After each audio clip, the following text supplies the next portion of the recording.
Hey everyone, welcome back to Taking Care of Business. My name's Mike Katz, Executive Vice President of T-Mobile for Business. And if you've listened to our previous episodes, we're going to switch things up a little bit. Instead of focusing all on COVID-19 small business closures, I'm going to be talking to business disruptors across the industry. And I am more than excited about my first guest, starting with MLB legend and future Hall of Fame inductee CC Sabathia, who's been taking care of business on the field and off. On the field is a 19-season MLB vet, member of the 3,000 Strikeout Club. He's a Cy Young Award winner, a World Series champ, a 6-time All-Star, including in his last season. And then off the field, he's tearing it up as a podcast host, an entrepreneur, and a huge philanthropist. So I'm so excited, CC, to have you here. Thank you for joining us. I really, really appreciate it. I thought I'd start, CC. I know you just started a new clothing line with Roots of Flight in honor of Black baseball icons, and I'd love for you just to tell us about it. How's it going? Why did you start it? And what does it represent for you? Yeah, so I got a chance to partner up with Roots of Fight, and this being the 100th year of when the Negro League started, I thought it would be really awesome to be able to put some pieces together to kind of tell the story, to help tell, a couple of the stories of the Negro Leagues. I'm very close with Bob Kendrick, that he's the president of the Negro League Museum. I got a chance to be really close with Buck O'Neil when he was still alive early in my playing career. And the Negro Leagues just means so much to me because, without them starting that league and, forcing MLB to integrate, I wouldn't be here today. So, I thought it'd be awesome to partner up. Roots of Fight is a dope clothing line. They tell some cool stories. They already have some icons. They already have Jackie Robinson. They already have Muhammad Ali. They have Allen Iverson. They have Maya Angelou. So they already have some awesome and impactful, Black icons. So I just thought it was a perfect marriage, and people have been taking to it a lot. The players love it. And most of the time, whatever the players wear, and if the players love it, then the public's gonna get into it. And me and my wife, we knew that, and it's been a blessing. It's been a lot of fun, partnering up, and hopefully we can just continue to tell more stories, not just Jackie Robinson, but Cool Papa Bell and Bullet Joe Rogan, and my favorite Satchel Paige. So I'm looking forward to expanding more and telling more of these Negro League stories. Yeah, when you and your wife were looking at some of these opportunities, how important was it for you to find a business opportunity like this that both has, incredible commercial opportunities for you, but also has a big philanthropic cause like this one does? Yeah, that's always a huge part of us making decisions. But, I think the biggest thing for us is it has to be authentic to us. It has to be something that we really care about and we can really get behind and get into. And, the Negro Leagues is obviously a perfect thing for us. And, the proceeds going back to the museum and a portion of the proceeds going forward will go to, the estates of the players. So, that's always a huge part of it, the giving back and the philanthropic part, I guess. Yeah. Well, especially right now, because there's such an important national conversation that's happening, with Black Lives Matter and with everything that's happened post the murder of George Floyd. I got to think it's so important to be able to tell these stories so that we understand our history, understand the kinds of things that all those people that you just talked about, Satchel Paige, Josh Gibson, people like that they went through that people may not understand, so we don't repeat those things over again. Yeah, for sure. And for me, I just want people to know, with the Negro Leagues, just getting back to that, I think a lot of people think that it was like backyard baseball and like they were playing in, little stadiums and things like that. No, these people were selling out, packing stadiums and, going on tours. Satchel Paige had a plane and, he would take his All-Stars on the road and play against Bob Feller's All-Stars. And, so people don't really know these stories about how the Negro Leagues was thriving Black business in these towns, and Birmingham, Alabama, and Kansas City, and different places where Black players weren't allowed to play in the MLB, but they had Negro League teams there, and you know, it was just, the games were just as great, probably even more entertaining, and it was driving Black businesses, you know, at that time. So I definitely, you know, want to continue to keep telling those type of stories. I mean, the country is kind of at a tipping point right now, and for us to be able to tell these stories, you know, like you said, and not have history repeat itself is very important right now. Yeah, thank you for doing it. I think it's so important because, I think the number one thing that will I believe, start to drive real change is people understanding the situations. Like, we've been so fortunate within our company where we've had this big dialogue that's caused a lot of understanding of what colleagues of ours go through on a daily basis, that many of us may have just not have fully understood or fully appreciated. So I think the more that we can shine a spotlight on this, and the more that we can recognize and reward people that, you know, quite frankly, through amazing playing careers didn't get the spotlight shined enough on them is so amazing. So I just think it's great that you're doing it. Thank you. You know, kind of speaking of this transition from, you know, long playing career into, you know, now civilian life, you know, running businesses, you know, I always feel embarrassed making this comment to, you know, someone like you, especially, you know, but I know for me, like I played baseball a lot all the way up into college. And, you know, so many things that I learned in my experience playing baseball have carried over and been an important part of my professional career. And as you've made this transition from playing into business, like what are some of the big things that you've taken from, you know, what you've learned in baseball in your playing career to have success off the field? I think the biggest thing that I've learned is just having patience. I think as a baseball player, you know, I mean, especially me as a younger player, I feel like I was so talented, I just was not patient enough. Whether that was within games or, you know, seasons or my routine, you know, just trying to figure out everything, being so young, I just didn't have patience. And, you know, this is, you know, the clothing line and things that we're doing with the documentaries and things that we have going on. This is not the first wave of businesses me and my wife have been into. You know, we've done clothing lines. She had a phone case called a tie light that she was doing. So we've kind of been into this, you know, these businesses before. And I think we weren't patient enough, you know, before. And, you know, now us being retired and being able to sit back and really have opportunities come to us and not chasing things. And like I said earlier, doing things that we really love and are passionate about. And when you're doing things like that, the work comes easy because you want to do it. So I think that's been the biggest thing is just being patient with all of this stuff. What have you enjoyed the most so far out of all the things that you've been, because you're doing a ton of different things. What's been the most interesting and enjoyable? I think that the documentary side of things has been a lot of fun. You know, I'm doing one about my life that should be coming out hopefully soon. I got a couple in the works. You know, one about Black Aces. You know, it's been 15 African American pitchers that have won 20 games in the American League, and I want to tell in the MLB, and I want to tell those stories. So you know, those are two of the things that I'm super passionate about, and you know, there's a couple other things I can't announce yet, but you know, I'm excited.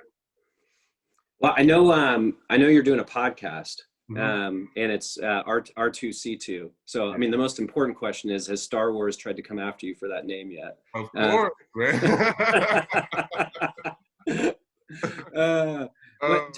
Tell me about the podcast. Like, how did that get started, and what are you guys doing? What are you talking about on there?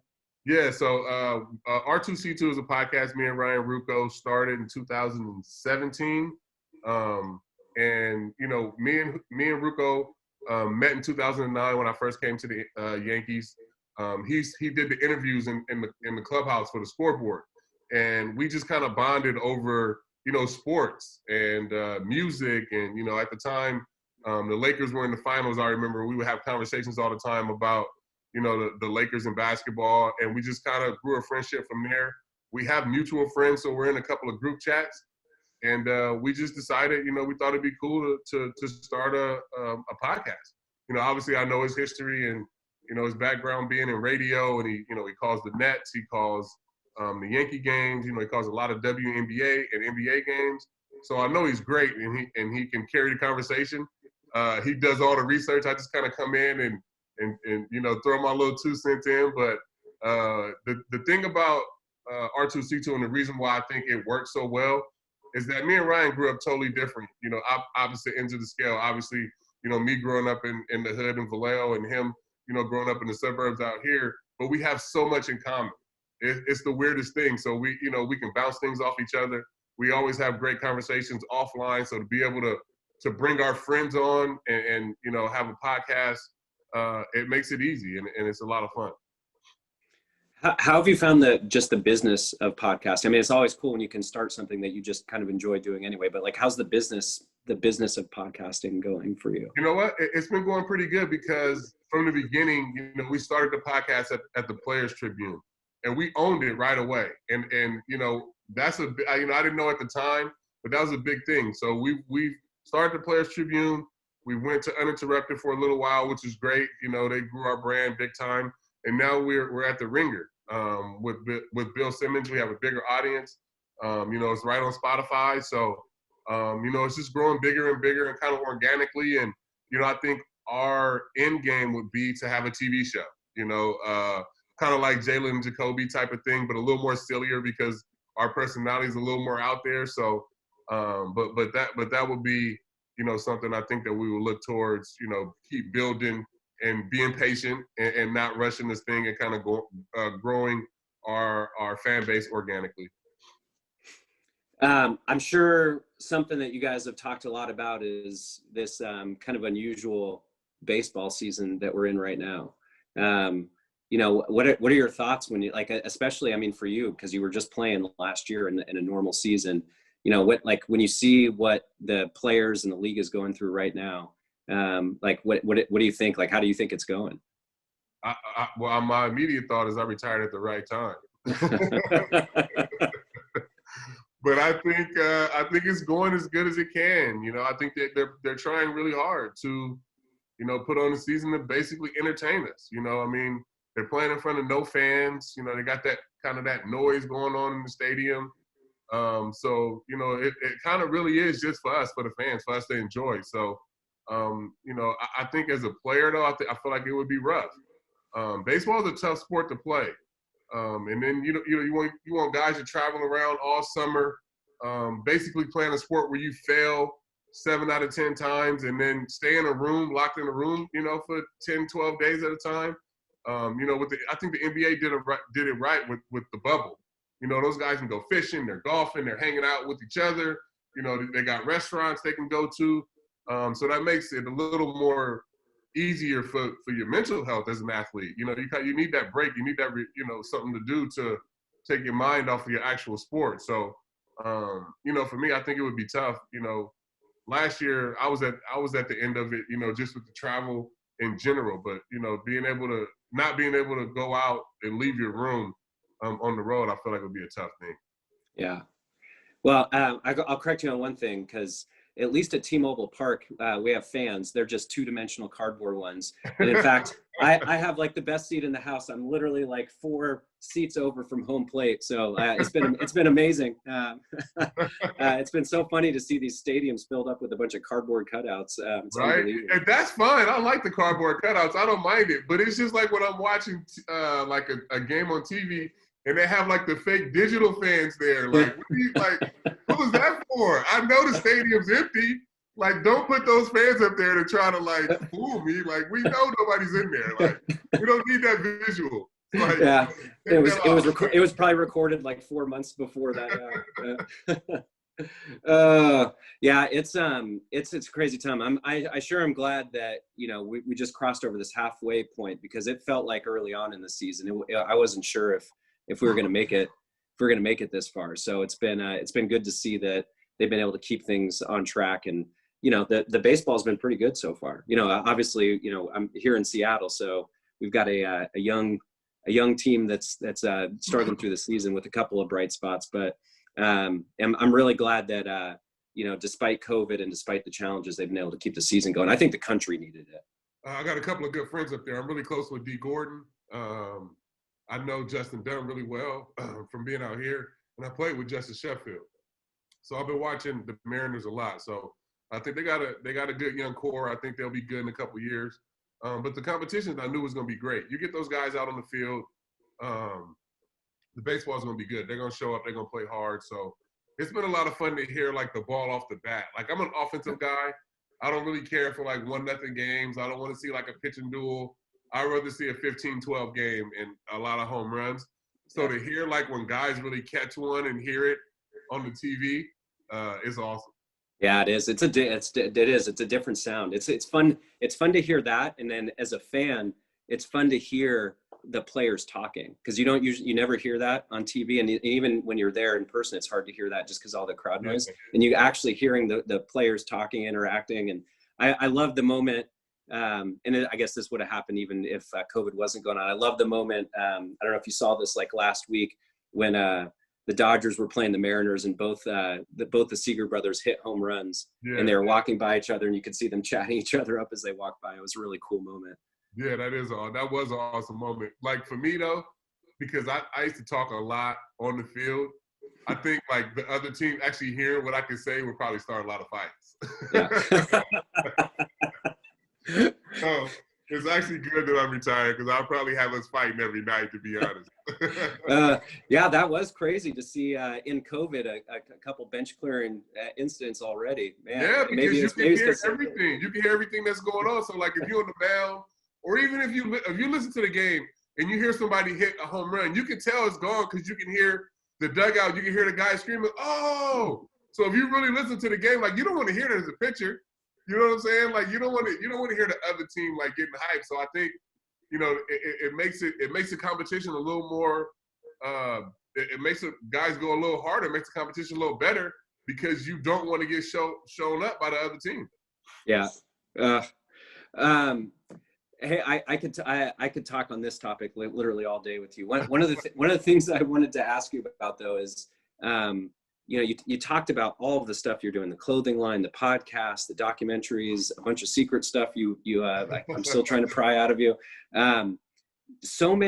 You see so many stories about athletes having a difficult time transitioning from their playing career into the post-playing career. Like, how have you found success in that? What are some of the things that have been keys for you that, could be helpful for other players as they're considering, making that transition for themselves? You know what? I mean, I think just me having, a strong base, like my family around me, my wife, my mom, my kids, I just kind of dive into that. And I do that anyway in the off season, like having so many kids, like soon as the season's over, I would always use my family to just get my mind off of everything. Not even as soon as the season's over, whether I pitch good or bad, leaving the stadium, as soon as I see my kids, like it's over. So I was always able just to kind of switch it off. And to be able to do that forever now feels great, to be honest. I'm into like a great routine. I'm working out, I'm eating better. But for me to I feel like I cheated a little bit, because physically, I feel like I could have retired after 2014. Just the way my body felt, just the way my knee felt, my arm, my shoulder. And mentally after 2018, I feel like I was done. So the last couple of years for me, it's just been icing on the cake, and being able to play and, play as long as I did, get the 3,000 strikeouts. It's been a blessing and amazing. But anytime after 2014, I feel like I could have retired and been fine, So getting to play those extra 5 years was a blessing. So right now I feel great.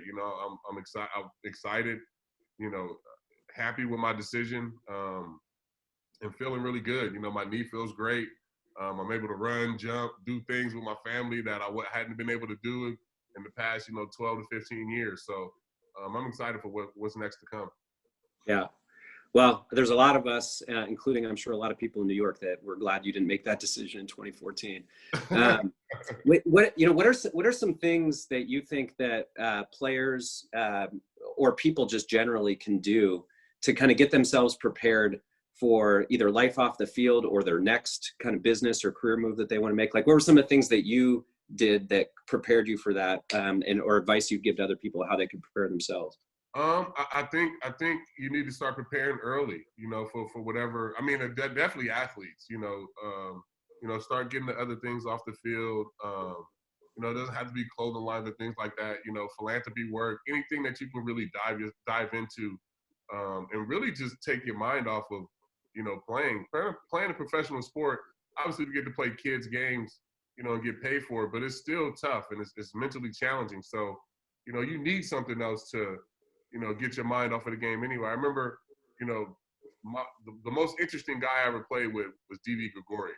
This guy does everything. I mean, from computer graphics to drawing to music to everything, and he's just, you know, like he's no problem retiring because he's gonna have a bunch of different things that he wants to be able to be passionate about and be able to get into. So, you know, I think you definitely need to have, you know, different things that you can really dive into and but start preparing early. You know, whatever field you're in, start preparing, you know, early for retirement. Sure.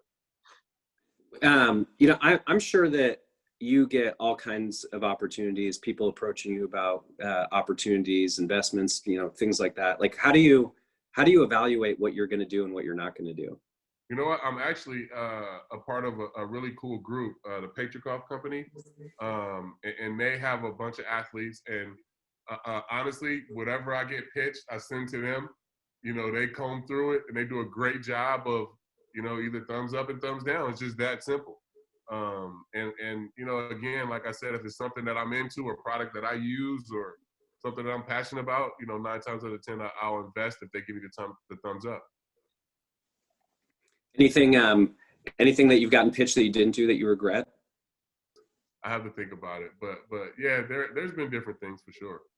It wasn't Zoom, was it? Because that would have been about it. I wish. I feel like Skype dropped the ball on everything. Like we should be doing this on Skype now. Zoom just kind of took over. I think a lot of us wish that we got pitched on Zoom about a year ago. It's unbelievable. Right? Well, who would ever thought that we would need it this much? Yeah. Or going forward, like everything now is going to be Zoom. Yeah. You know, like nobody's going to be really going. I don't feel like people are going to be going to the office or doing things if you can just Zoom it right here, you know, and get meetings done right wherever you are.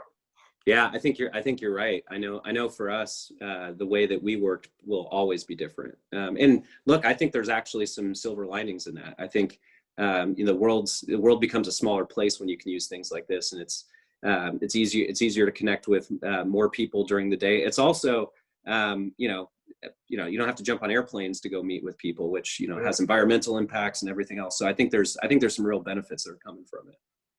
For sure. And like guys like me or people, athletes, whatever, can just use their phone. It's so easy to use.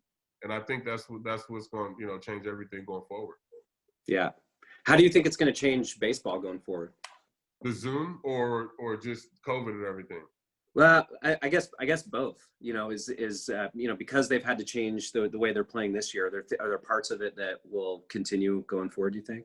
I kind of hope so. I mean, you know, I kind of like putting the runner on second base after the 10th or 11th inning.